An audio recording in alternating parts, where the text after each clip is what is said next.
All right, traders, welcome on back for another fantastic edition of our weekly workshop, Traders Talk, here April 21st. Happy Easter. Of course, day after Easter, Easter Monday, technically, right? Great to have all of our students and members alike inside our live trading room. Rick, John, Farzad, Michael, Debbie, got Michael J, Phil, Margaret, Gillis, Brad, Steve, got Miller joining us here today. See Adele, one of our new gold students, joining us here as always. And Tony, I got Terry here, Johnny L, and a few more of us just all throughout the trading room this morning. Great to have you there. Great to have all of us back on social media, though. Otherwise, all of our social handles, TikTok, even give them a quick shout out here this morning. But YouTube, Facebook Live, X, etc., especially YouTube at Cyber Trading U popping up there on the lower left. If you are new to our social media, new to our streams, hop on over to YouTube.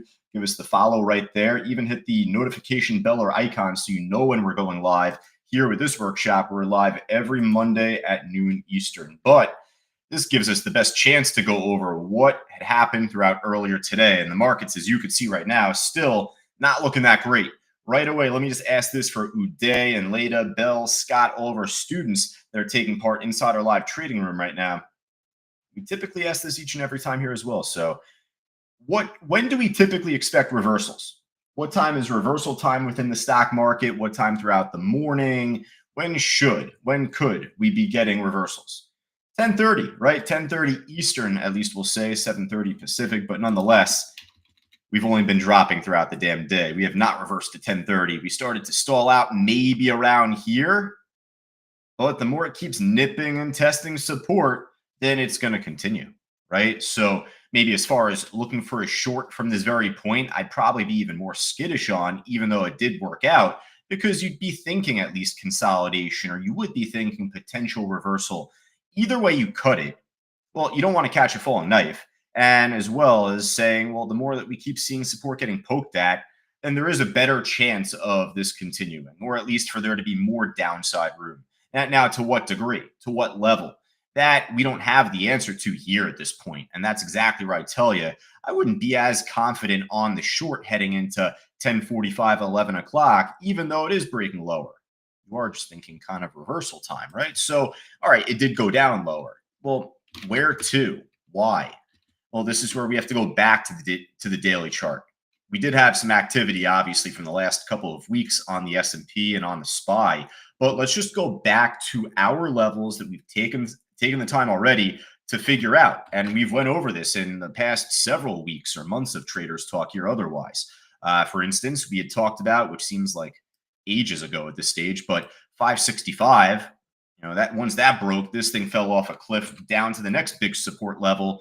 We had set it right around 538, 535-ish, back from June into a little bit here around late July, but better, even more so heading into the fall time, early September at least.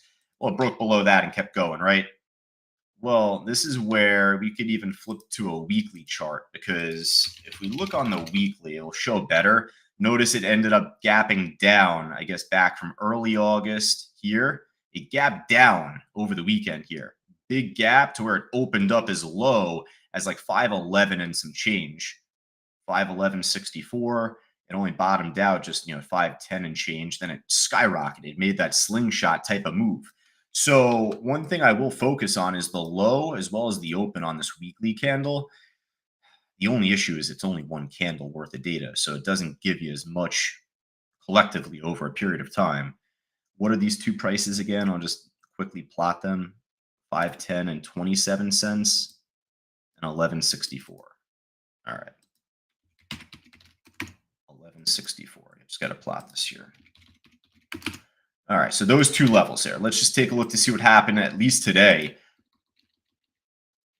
When we came down to the first of those two levels, that was the open of that weekly bar, that weekly candle. Well, it broke under it, and it dropped a little bit more here, right? This is where we say you don't want to catch a falling knife. I think you play stupid games, you win stupid prizes normally, right?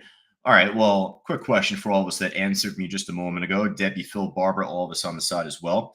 When a stock breaks through big support and it drops, then at least initially, what are we expecting that support to flip into? At least initially.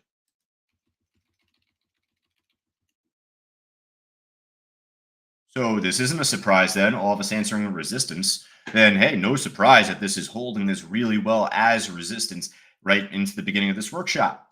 Now, of course, the more it keeps poking away at this level, then it provides better opportunity to look for that to be support, to look for resistance to actually, hold now as support.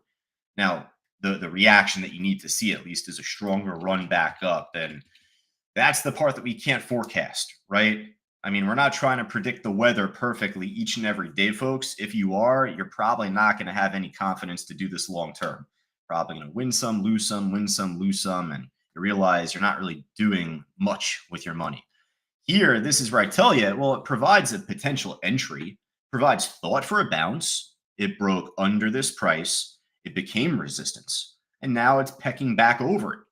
All right, great. If we were to, buy SPX or SPY calls, if we were to look for a bounce on some of the major stocks right now, then it has to play nice. We would have to see this hold pretty firmly as support, and then more notably, get the reaction upward. We were supposed to bounce at 10:30. We didn't. So maybe there is a chance for a bounce later in the day, right? There's a thought for that. The longer it takes to get that to play out, then you got to be scratching your head thinking like, oh shoot, maybe this isn't going to bounce. And you know what Josh says all the time, if it's not going to make a big move going up, more likely than not, it's going to make a big move still just the other way. So that means that we'd see this re-break as support and see it break a new low and maybe see it go down to that second line that we drew. That was the low from that weekly candle. This was the open. This was the low. So obviously not much difference between the two. But if you're looking for a stronger reaction, then you should be seeing it sooner than later. That's the key. So if you don't tend to get that here in the coming, we'll say minutes, like let's say by 1 o'clock Eastern, perhaps we got a 45 minutes there to see it play out. So the longer this takes to make that larger reaction up, then you got to be scratching your head thinking, uh-oh, that's not good. A few of us here in the trading room are talking about this dropping down to 480. I think they're more dreaming and hopeful than anything. They're definitely looking for a lower low, at least. Hey, if this fails to hold this as support, then you're more prone to get that better drop later in the day then. But let me just be respectful to anyone here looking for more downside room, because there is a thought for that, and that will take us back to SPX.X. And we talked about this concept at least from 1 or 2 weeks ago in Traders Talk here. I brought this up 1 or 2 weeks ago. I talk a lot and I talk often, so hard for me to remember everything I say, let alone for you to. So that's where I'll say at least earlier, maybe a week or two back, you're talking about SPX and where it failed to hold around $1,000 price level after a period of time. Well, it eventually came back down to it. Let me show this on the weekly. There we go. For instance, it broke over 4,000 here. You'd figure that would be such a psychological level, which kept ripping. Well, over time, it came back down, and it spent weeks, if not even almost a full year, chopping around that price. All right, well, let's even look at 3,000 then. Well, it was chopping around 3,000 pretty well for a long period of time. And then even afterwards here too, it came back down and took some time to build it as support. It's not like it's just breaking over a millennium type of level and just running up perfectly without it coming back down to it. I mean, just for reference, look at 6,000. I know that was resistance here, and it failed to break over it pretty nicely. It was chopping around it for weeks on end, months on end. Now let's look at 5,000. Let's look at 5,000 now, because it's kind of beating around the bush to get to 5,000 here just to show. Well, yeah, it broke over it, and pretty quickly it moved off of it. It's not like it chopped around it here for weeks on end. It actually did a pretty damn good job holding it as support. Moved up nice. No chop. Just kind of quick hit to it and bounce. Well, with the market drop off that we've had recently, I was saying that the drop down to 5,000 and even under, it's not surprising. But what might be more likely here at this point is to see this at least consolidate around 5,000. Maybe even go back under it for a week or two, but just loosely hover around it, chop into it for a little while there. Yes, I am saying that simply based off of the other instances that we've tested or moved towards these millennium type of numbers, 3,000, 4,000, 6,000. Well, this spent barely any time at 5K, like as long as a cup of coffee there, pretty much, right? In and out quick. It just kept going. I feel like we can consolidate back down towards 5,000 for a little bit here at this point. So for anyone looking for more downside room, there is thought to that. There is thought to that right there. Now, does that happen today?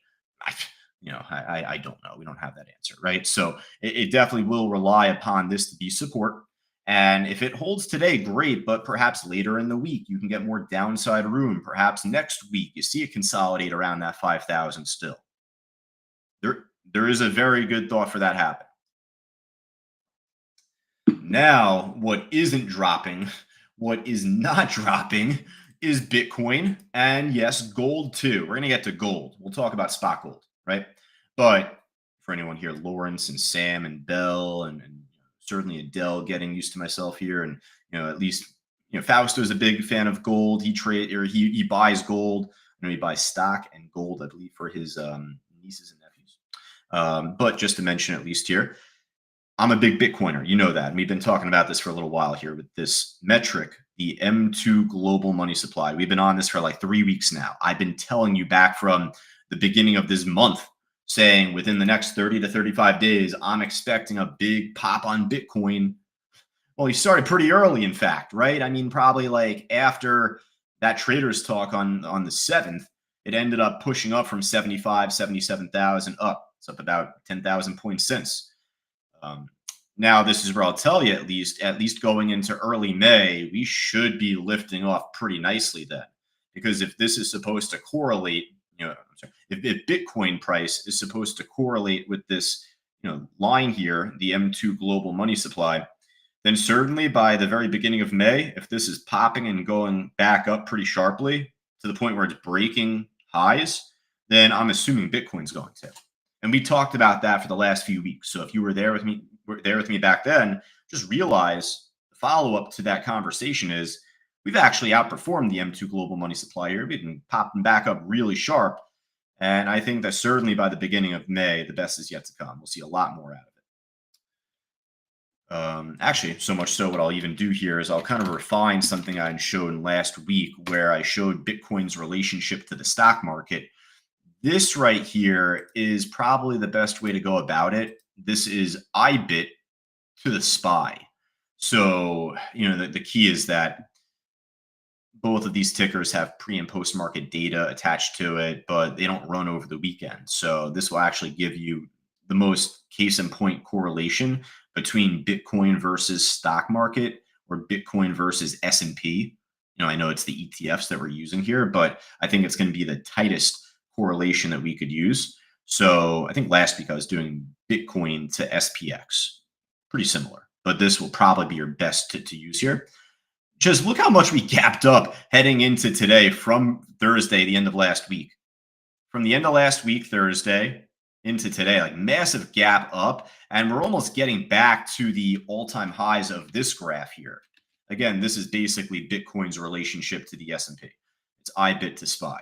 But the fact that this is moving back up as nicely as it is here, yeah, I'm sure that we'll see a bit of a pullback. Maybe this will partially fill a gap here, from the daily chart here today.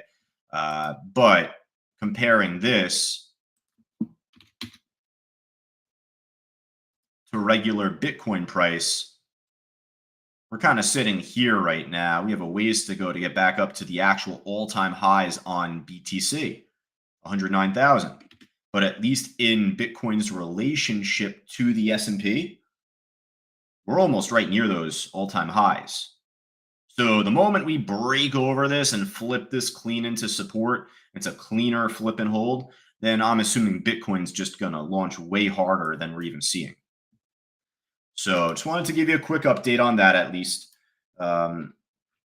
There might be a small bit of a pullback on Bitcoin, perhaps even. There might be at least a bit of a retracement there heading into this week. We'll see what the market does, at least for us there. Now, as far as day trades go, we ended up discussing the Hertz more from the end of last week. That was a trade that we took a lot of time on, at least in our live trading room from Thursday into obviously this morning. But we could even go into Hertz. We can go into the UPXI trade. We can go into DWTX. So let's do that at least here. So Hertz ended up making a very strong pop heading into, it was like the afternoon on Wednesday, right? It was like 3 o'clock, 3:45 even in the afternoon on Wednesday. Crazy pop. Bill Ackman, Pershing Capital, ended up disclosing like a 20 or 30% stake in it. Led to this crazy run up. We ended up going over this more in our live trading room. What we were looking for was the cleaner break of resistance at 749, 750. I took a break even. I took a small loss, a break even, and then I ended up finally getting like, it was like 35 or 37 cents out of it. I pushed up even a little bit more afterwards. Pushed up as high as 875, came back down there a bit. All right, so we'll go over today's move on Hertz, because if you are still focused on this stock, we do often say if it's not on the watch list, then I wouldn't fall in love with one trade, because it might just be more flavor of the day, and we don't really focus nearly as much on it afterwards, the next day or the day after that. I mean, maybe, but we'll let you know, though, if it's on our percent gainers list, if it's moving pretty strongly in a direction up, and we didn't really have that today. So what we'll do is at least go back on this move from Thursday, the end of last week, see where the big iceberg levels were, and we could at least plan ahead for this morning's move. I have a trader that sent me over a position that she took on it. I think she got some good money on it, at least on the Hertz, and wanted to just go over her position on it, go over the levels, and exactly that. So this is from Thursday. This was the end of last week. Trying to ask a quick and easy one here, folks. Adele, Lawrence, etc. Where do we see this dark beat red line? Just looking for one answer here, one number. No curveball. Where do we see the dark beat red line? $8, right? 283,000 shares out there, right? Shows it on the right side here. So that's an order on the ask. It ended up getting broken through. It ended up getting completely broken through. Moved up pretty well. Okay, so that $8 resistance that got broken through, let's say if like the next day, which is this morning. So this morning, if Hertz were to have gapped up higher, then you could try and address this and say for as much buying pressure as you had off of 8 from Thursday, well, then there's a chance for that to try and be support. If it were to have gapped up higher, if this were to have been stronger heading into the day today. Now, otherwise, though, right at the market close, this becomes a key level going into this morning as well. This is what I'll take a lot of time in our coaching program to go over. Phase 2 as well, our phase 2 stock course, more intermediate, but this becomes a key level. 1.4 million shares basically got filled, nearly 1.4 million at $8, and we'll round up 25 cents. All right, so closing bell print, that becomes a key level for the day today. One second. All right, so clearly this did not gap up higher this morning, right? It dropped off from Thursday, the end of last week, into this morning. So that $8, that iceberg, that beat red line, that is going to be resistance today, if this even decides to move up there. But if it does decide to move up towards 8, I'm expecting that to be resistance. I'm expecting 825 to definitely be resistance. I mean, if we're calling 238,000 shares, that iceberg at $8 big, then what are we calling 1.4 million shares that got filled at the market close? So both of these are resistance for today. Otherwise, let's see. Do we have any support from Thursday? Is there any like key support levels that we could use here?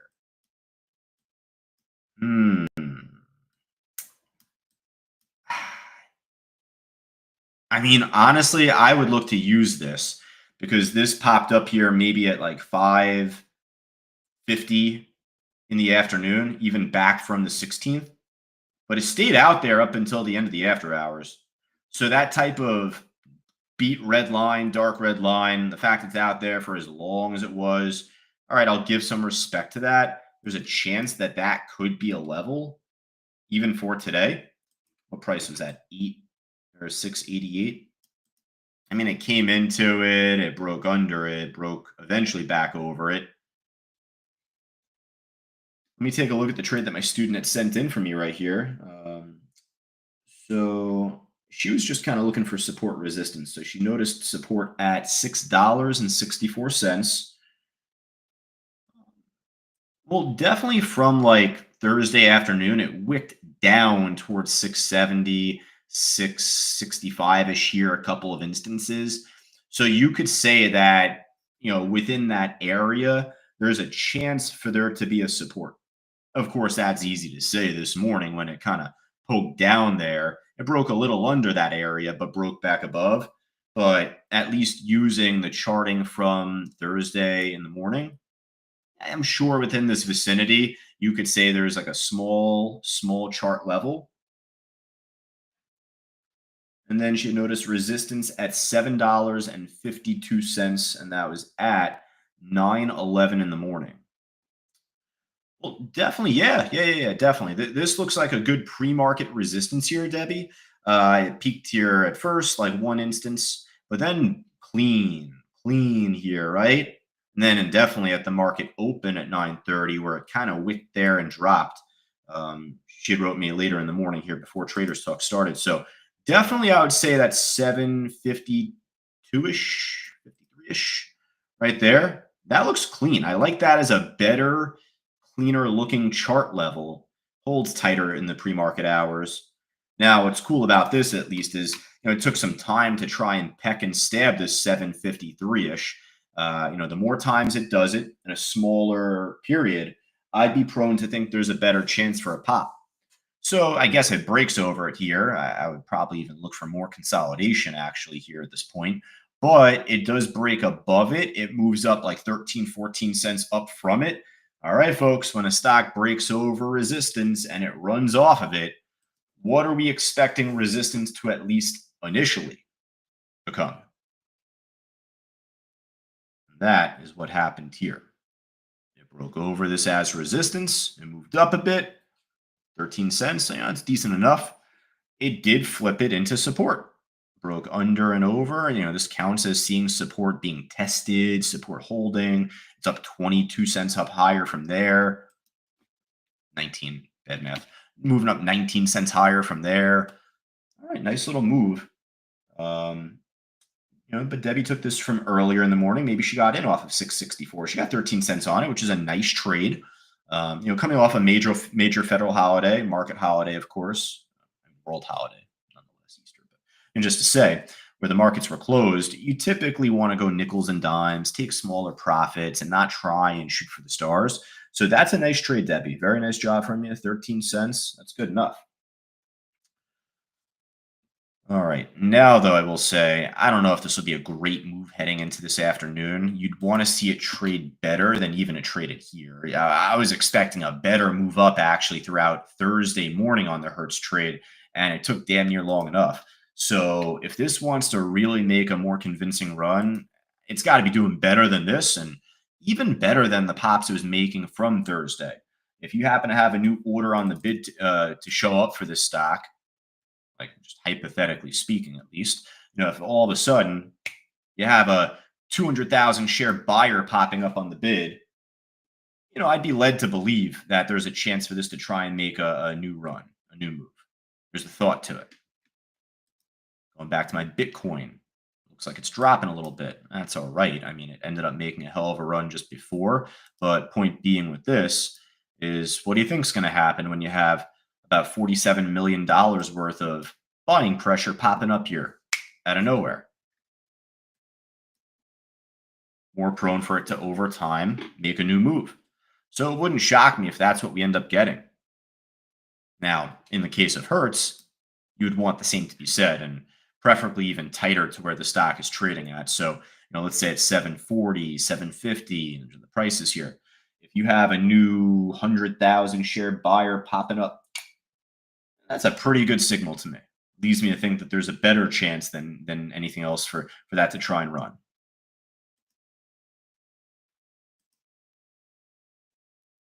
All right, so that was the Hertz trade quickly. I do want to go over at least another email that got sent in from another of our students here. So let me just do that pretty briefly. And actually, as I try and kill two birds with one stone, I'll hop over to UPXI because UPXI was our flavor of the day. We weren't as focused on Hertz today, right? As a collective, we weren't. So, it's on our side list, but this was moving up in pre-market. This was here. So this ended up running up a hell of a lot more than any of us thought it would or could. See it make like a 750% move across one day, even at 400%, 350, 400%. It's tough to forecast. Oh, it's definitely going to pop higher. Yeah, you're hopeful it pops higher, but for anyone here that's just jumping into this trade for the first time and it's up 450%, 350, 400%, whatever, you better have good reason, right? Because you better be confident that this is going to go up a lot more instead of just hopeful. If you're just hopeful, yeah, you could still try and trade it, but you're not doing this on real size. You're doing this on like fun size.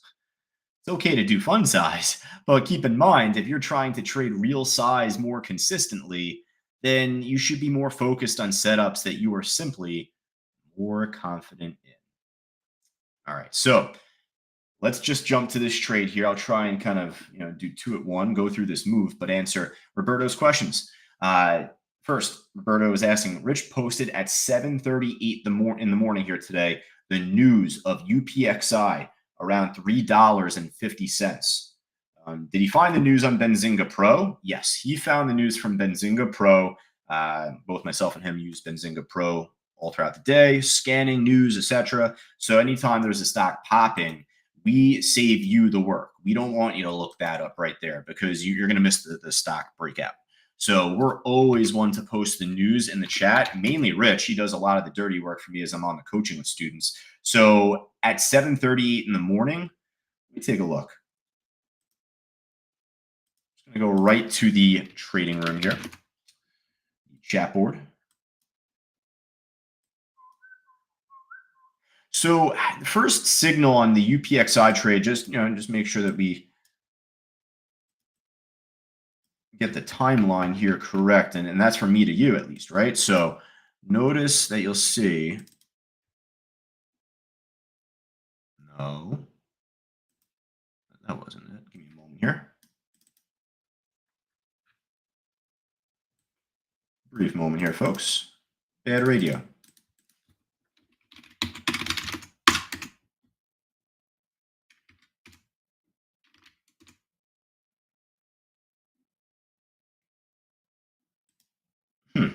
One moment here, folks. For some reason, my search here isn't even working. Oh, geez. Huh. I know why. There we go. All right, back to this. Pardon me there. All right, so first post on Rich was at 8:03 in the morning. That was when the news came out initially. I don't even think this was on our pre-market watch list at first. And then UPXI ended up like coming out with the news pretty much on the nose at 8 o'clock. And then Rich had posted the news shortly afterwards. But yes, we get that directly from Benzinga Pro. So, hey, I don't even want to sound like a salesman here. You don't need Benzinga Pro to trade yourself because we have it here for you. We're always posting the news. So if you ever want to know about it, just ask us. Be like, tag Rich in a little message. Like, hey, what's the news out on this? It takes him all of 20, 30 seconds just for him to look up and find out and just copy and paste it right there for you. Roberto then asking, how would I recognize the difference in volume? Well, that's definitely something we take an extended amount of time in our classes to go over. So, no answer here in Traders Talk can give you like the perfect answer right now. I can give you the elevator pitch answer, basically. Looking at the spread, looking at the order book, seeing how big or small these orders are. Like I'd said, this was a super volatile stock that new students should not be trading on serious size. If you're just trying to have fun, then no harm, no foul. If you're wrong on a trade, it's not going to blow up your account on 50 shares or 10 shares. So practice will make perfect, but simply put, this is not the type of stock I would want like the majority of our members here, quite frankly, to be trading, because I'd rather you trade stocks that have tighter spreads. Looking at my matrix here on the far right side. So, again, just to kind of give reference to, just chill IBIT here because Bitcoin's on my mind, but look at the spread here, right? Look at the spread, tight difference between this buyer, this seller. I take a lot of time in our phase one course to go through that all, but that's the main attributing part for volume. Now, with UPXI, at least, let's go over this move because, yeah, this thing was crazy and it was not easy at first. But there were levels that you could have taken this trade from, that students that are more experienced and more successfully trade these stocks can look to try and use. So right away, this thing just exploded. I mean, it broke out over even 6 here and started flying up at 830. Perhaps you could have gotten in here, right? Perhaps you could have gotten in from here. But let's just give you a worst case scenario situation here. Let's say that this just takes off without you after. So not only popped once, but then popped twice without you. You're sitting here like, oh my God, I missed that again. What the hell? What should I look for now? Well, to see this stock go from 3 to 11 within a blink of an eye, I would not be looking at every teeny tiny 50-cent price level and saying 50-cent levels. I would mainly be focused around the dollar price levels as this keeps popping, meaning, hey, for this to break out over $7 and run up, maybe 7 can flip into support. Same to be said for 8, same to be said for 9.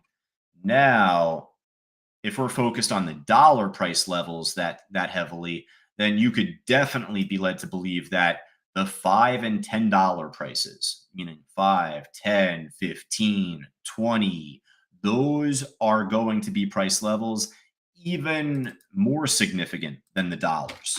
So let's just move these lines here since we know what happened in hindsight and we know this popped. But let's just take a quick look at 10. Let's take a look at 15. Let's take a look at 20 and all of those, $5 incrementals. Looks like this ran all the way up to 20, came back down to 15. So it broke over 15. And it at least at the minimum made a valiant effort to flip 15 into a support before moving back up to 20. The time in between these level tests is too long, so I definitely would expect more consolidation or a rejection.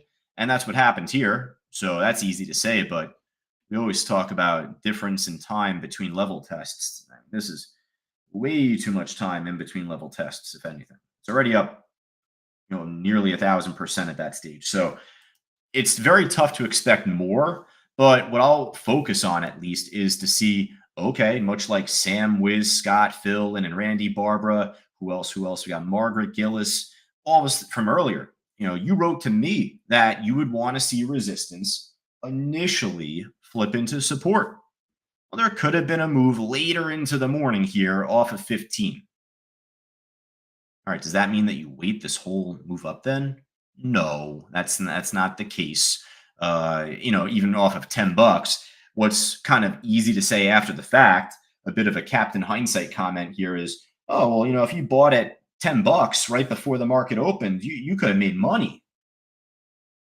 Yeah, if trading was that easy, guys, if trading was so easy that we were able to relive everything in hindsight, come on. I said this in class just earlier. You wouldn't have a need to be here, and I wouldn't have a need to be here, right? I think that we could all admit that. We go here. That's where I tell you, more often than not, you don't want to hold pre-market trades into the opening bell. For this to be up as much as it already was, then it's very easy to expect at least a wick down or to see profit taking at first, then maybe a pop. So I know it popped pretty much right away, but case in point, I'm not trying to hold my pre-market trades into the open, at least like 99% of the time. So let's actually dig into Bookmap. Let's show you where the real levels actually were, at least here, because we were focused on the 10 and 15 and $20 price levels at least, but where really were the larger orders? So I did address this here saying, well, if you held on at least from like $6, or if you had the chance to get in here, maybe there could have been a good level. So after 8 a.m. in the morning, at least, I mean, if it could flip this general mound of volume into support, that's your move. But this is where I tell you, this thing's a pain in the ass to look at live. As far as volume goes, this is tough. This isn't so easy. There isn't really like an easy to see iceberg level acting as resistance A lot of these orange lines pop up momentarily, some disappear. Doesn't make it easy, right? Figure maybe $6. That's a whole number level, like dollar. So I guess once it rebroke over $6 around 8:30 in the morning, all right, I guess it took off. There wasn't really a clear visible level, at least here. Maybe there's something from the daily chart. Maybe there's an even better level from the daily chart. That's actually a thought. Let's not discount that. Maybe there could have been a pretty damn clean level from the daily chart. When was the last time this was trading around like $5 or $6? It was right around here, right? Back from November. All right, well, is there a clear level here? I'll tell you what, kind of. It's not going to be flawless 100%, but 594, 597. This one here is 614. 614. What's this one for good measure? 622. Okay, so you know what? Basically to say, if this can nip and break over a little over $6, 615-ish, 620-ish, that seems to be a bit of a good historical level to use. Wow, that looks a lot easier on the eyes. I mean, certainly without Bookmap. But, that's just where at least here, around 615, around 620-ish. Well, hey, the more it keeps poking and testing that, there's a pretty fair shot for this to run. So your best level early in the morning here did not come from Bookmap. And normally it does. Your best level here in this instance came from the historical chart, from the daily chart, seeing it kind of hold that 615-ish, 620-ish for a good while. And the more it broke over that, you finally got your real squeeze worth. Now, after that, what's the next level? Because this is where it gets funky. I took a couple screenshots of this earlier this morning, and it was just moving so fast. I didn't even want to bother wasting too much time, like trying to update my commentary every 2 minutes on it. But point being is that we had this order on the ask show up at 850, about 25,000.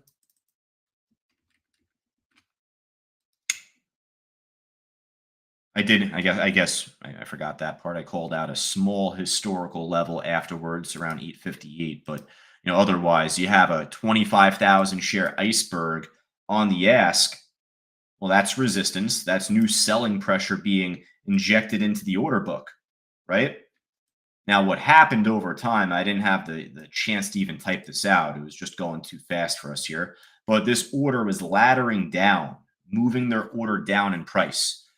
And quite frankly, that's not a good signal. Normally, much more often than not, at least, you're expecting for this to drop.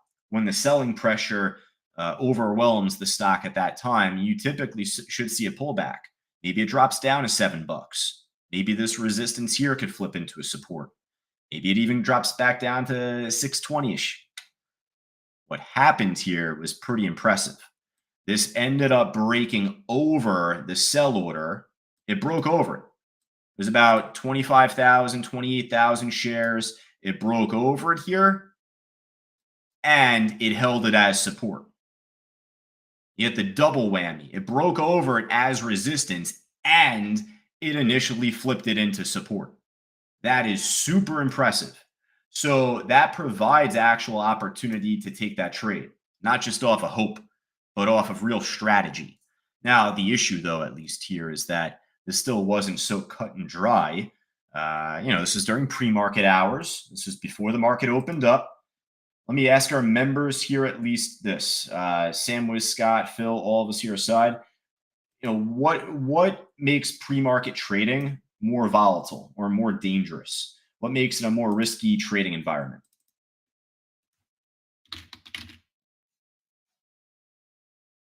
If you're a new student or a new trader alike, you should not be trading the pre-market hours on serious size until you have a pretty firm grip during the regular hours. And no stops. No one can use stops. Quick little side note, if anyone writes like got stopped out in pre-market, they probably just meant they closed their trade out because no one can use stop orders. I get asked that from time to time. Like, hey, so and so said they got stopped out. I'm like, that's just their slang, I guess. You're calling like a driver playing golf. You're calling a driver like a pool noodle, right? Basically, I like to call things as I see them. So I'll say like I closed my trade out in pre-market. If you say you got stopped out, it probably just means that. Probably they're just their slang version of like they closed their trade out. This isn't so easy. It looks easy, after the fact because it held support. It did pop, but this stock had a pretty thin order book to begin with. Between that plus the lack of using a real stop order, it's not so easy to kick back and just say, oh, all right, it's going to go up perfect. No, I mean, what if this thing doesn't? If this doesn't make a big move going up, it's going to make a big move going down. That's what we always say here. So thankfully it held. It retained higher lows exceptionally well here, and it popped higher. So if you jumped in from like 805, $8 ish here, and if you got out before it broke higher, that's still decent money, right? I mean, hey, you can't forecast this to go up to 20 bucks or 15 bucks perfectly. I'm sure that you'd want to hold on, but to come off a major, world holiday, federal holidays, we'll just say here where the markets are closed, yeah, you typically want to be more nickels and dimes. That's where, at least the more that you're a member inside our room, I can say now at this point, Leland T, Gillis, well, scroll around here, Claire coming back into the fold with us, but he's been with us for a little while at this stage. So he definitely knows. Sam, been with us for a while now. He knows. Lawrence, definitely. I mean, I could shout a number of us here, but case in point is that there's always going to be another stock looking like this, this week, next month, whatever it may be. This isn't the first and only. There's always going to be more looking like this. And especially such that with this up 700, God knows how much percent from earlier, I say this all the time. When one stock breaks out of the insane asylum, you start getting all the other crazies to follow with it. So I guarantee you, actually, this afternoon, we're going to find another stock, not 700% perhaps, but we can get another 100, 200% mover. And I say that especially coming off the heels of this run. So even right now, watch this. I don't know. Just make it up as we go. MLGO, perfect. Carrie, there. I feel like Carrie's waiting to get to MLGO here because she's been killing it on that trade from last week into today with Chuck. And we were calling this all out from this morning. Hey, you know what? This is obviously looking as good as it's ever been today. This was a bit of a pain in the ass early in the morning. Had a great entry on this one, but it wicked down pretty fast. Ended up wiping out a good chunk of my profit. Still did all right, but just didn't make the exact run or move that you thought it would make at first. It eventually broke higher, but yeah, this thing's looking great here. And we've seen that happen with MLGO. We've seen this make the 1000% move over time or 500% move over time. And after that finished up, there's new crazies that broke out of the insane asylum then. So, guess what got halted? Oh, is this still halted? Or is my data still messed up here? Oh, this thing's still halted even from the morning. Didn't even realize. DWTX. Oh, shoot. All right. Well, just to say, there's always going to be others. That's where, just again, you don't want to be on the top of the roller coaster looking down because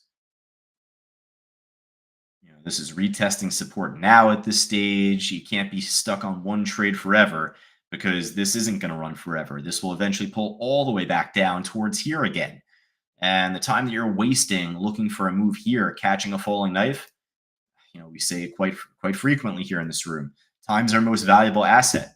The more you're wasting your time watching a stock go nowhere or go in the opposite direction, then can you imagine the missed opportunity like on this stock if you miss out on this? Trust me, that's the type of shit that drives me up a wall because I get very not paranoid. I get very anxious. The nerves start building up in me. Once I realize that, I come to that realization like, Josh, I've been wasting like 8 minutes on this stock, do nothing. Like, look at MLGO run here. I never want to think that way. So that's where I always have to try and be on top of it, at least as I'm trading. The more a stock is doing nothing, then think about the missed opportunity elsewhere. Does that mean to, ditch this trade here as it's just consolidating and just moving sideways? It's not to ditch it, but it's to focus on other trades. Like, see what else is out there. Don't just watch this go sideways for an hour and a half. Thankfully, it popped. What if it didn't? So, just that's where I'll say there's always a few trades I'm cycling through at least. And that could provide me some good opportunity if, I'm not always going to be there, right place, right time all the time. So, all right. Now, really quick, back to Roberto's email, actually, because I want to catch myself back into this loop because Roberto was asking about the UPXI trade, went over that pretty much. Now, second part of his email was going over the MLGO. So, could we review the MLGO trade? Where did you find it? How did you decide to jump in? So, I'll show you my trade that I took on this one myself. It was off of 950. I was giving that out all from the morning. Just the issue on it was that this didn't play as nice at first. That was the level, and it worked out in the end of it. And students in our room made money on it, but just where you wanted a cleaner run right away, didn't really give it to you at first. So I'll just kind of show you the full commentary that I had in the chat board. Right away, you could tell even from 7:37 in the morning, Rich was calling out the exact price that I was saying, right? So, I mean, that right away, 1+1 = 2. So Rich was already on top of that exact price, believe it or not. So, I was saying, from my side at 8:30 in the morning, MLGO needs to re-break over 950 and needs to stay over that as support for a chance at a new run. If it can't hold over 950 as a working support, then it's otherwise back to eat. So if it can't do this part here, then we're in trouble. Now, early in the morning, at least, it was after the market opened up, it kept poking it, and just, clean pop. It did actually hold over it right here, ran well, got halted on the way up. A bunch of our traders were in it, at least from that point. The issue, though, is that when it reopened up off of the halt, it came back down so freaking fast where, maybe you'd expect consolidation around 1050, maybe even a pullback down to 10. And it's like, okay, maybe it could bounce at that point. This just dropped like a rock and it wiped out a good majority of my profits. I ended up getting out at it was like 10, 12, 10, 11 as it came back down. I was up a decent chunk on it. I'm like, shit. But still made money on it. It was a good entry based off the level. This is where I'll at least say to you. We can't be perfect on the exit as long as we are as clean as we could be on the entry. So, every trade begins with the entry. Before I think about my target, before I think about the next level of support, I got to think about getting in. So 950 was the level to enter from. Just had a stupid shakedown where it pierced even below 950. Broke below these wicks here too on the 1-minute chart. And, it obviously came back up. It did play nicer off of 950 again after. Basically, it broke into it under and over. We were finishing up the morning broadcast at this time. I wasn't as aggressive to trade during this year, and I wasn't jumping on top of this at this stage. This could have been a good spot to try and look for it. But otherwise, though, my entry was right off of here once this pierced back over 950. 956 was my entry.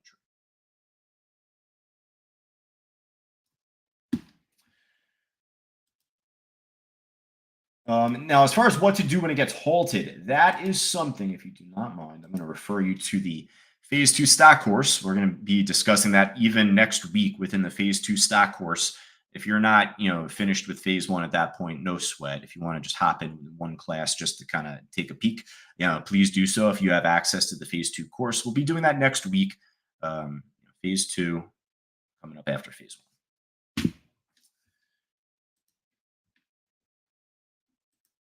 All right, so folks, I'll tell you what, we might be finishing up here in the next few minutes. Let me just double check. I got a journal from one of our students here, to which I believe I'll be discussing with them on a coaching call coming up. So I'll definitely have better opportunity to review full journals just in the coaching program. So I think that this is coming up for a coaching session I have with the students. So if anything, I will write them back separately on the side at least. Folks, if you have any other questions, though, let me know before we wrap up. If you're on social media, Facebook Live, LinkedIn, Twitter, YouTube, the works, again, popping up there, should be on the lower left coming up here at Cyber Trading U. If you're new to our streams, new to our platform right now, just hit the follow or subscribe button so you know when we're going live, when we're streaming. We're on each and every morning, at least at 9 o'clock Eastern. 35 plus year pro of the markets, Fausto Puglisi. He's on each and every day. Right now for Bitcoin here, I'd prefer to see it try and hold over 87,000, but the longer it doesn't, then, or if it were to not hold over 87, it is, but if it were to break below that, then I could see a better chance of this, not gap, but, retracement down back towards 85 again. What's the market doing right now? If that's the case, if Bitcoin's dropping like a rock right now, then my belief is that the S&P's probably down there. We probably didn't bounce, right? Yeah. Yeah, we did not bounce. I mean, I guess we tried. We did try and bounce. I'll give it that. We tried. This is a valiant attempt here. It tried. But clearly, we're not getting back up towards this. Clearly, we're not building support from a higher price level. And then we came back down. So it is like I brought up initially. The longer this keeps pecking this here as support, then we are likely to drop back down today. But I think that overall, over time, like this week, next week, I think that we'll see S&P at least, SPX, a little bit closer towards 5,000 more, just from our whole theory of seeing it consolidate around the $1,000 price levels a lot more than it's been doing here already. So I think that we'll at least see a little bit more consolidation, if not above it, and maybe even into it one more time there. Go Carrie, very nice. Carrie got out just now. She got out at 13.35, in from 12.15. She's high stepping on out of here. She robbed the bank and leaving right now. So Carrie says, see you tomorrow, CTU. Carrie, have a great rest of your day. Catch you back tomorrow morning bright and early. Now, though, otherwise, for our members and students here, at least here, keep in mind, we're going to jump off the mic right now and just finish up Traders Talk here. We do this workshop each and every Monday afternoon, 12 p.m. Eastern time. And then otherwise, if you're looking to learn more about our curriculum, if you're a trial member already in our room, then definitely just talk to your education advisor. They're the intermediary, we'll say, between you and Fausto, you and myself. They'll be able to break down questions regarding the memberships, what's included with each of these, phases. But otherwise, aside from that, we do have our phase 1 stock course continuing later on today, lesson number 2, with times and days to trade. So for any of our enrolled students, at least, I'll be back on the mic this afternoon for you in that class. To get started inside our live trading room, if you wanted to join us from YouTube, from social, from TikTok even, just go right down to the link scrolling below on the bottom in blue, ctu.co/trial. You'll see that popping up right now. There we go. Perfect, folks. Hey, otherwise, have a great rest of your day today, and we'll be